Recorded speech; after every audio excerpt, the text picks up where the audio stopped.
In this exercise tutorial, I'm going to be taking you through how to do a hamstring curl with one of these discs, or otherwise known as sliders. So there's two sides of this. We've got a plastic side and we've got a mesh side as well. So if you're using something like wooden flooring, you don't want to scratch it up, so use the mesh side in contact with the floor.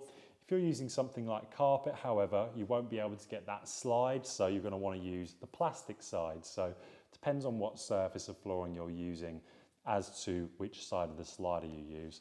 So in this, I'm going to be using the mesh side down. I'm going to come onto my back, my head's going to be on this mat.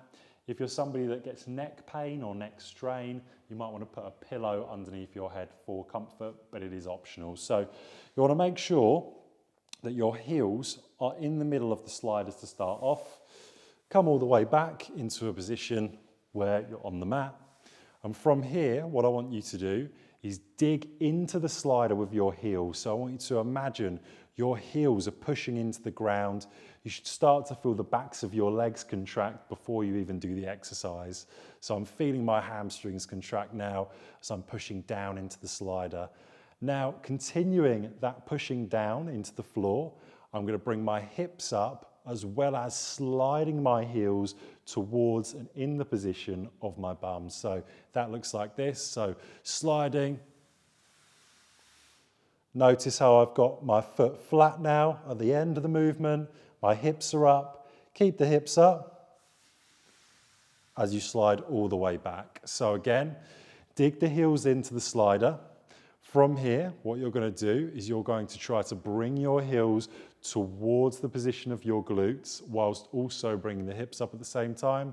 So that looks like this. Feet down. Keep the hips up as you slide back. Each time when you get to the bottom, you want the lower back to be completely on the floor. So even when I'm pushing down into the discs, I don't have a position where I've got any arch or gap in my lower back. So you've got to keep that core nice and tight so you can keep the lower back in contact. So let's do one more repetition.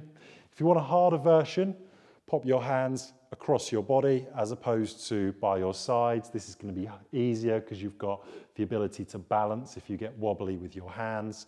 So pushing into the slider, trying to contract my hamstrings in this position, really pushing down hard from here. Hips come up as I'm sliding those sliders into a position where they come into my body. From here, keep the hips up. Heels only in contact with the slider at the end, and repeat for your desired amount of repetitions. That's how to do hamstring curls with core sliders, and you would repeat that for your desired amount of sets and repetitions.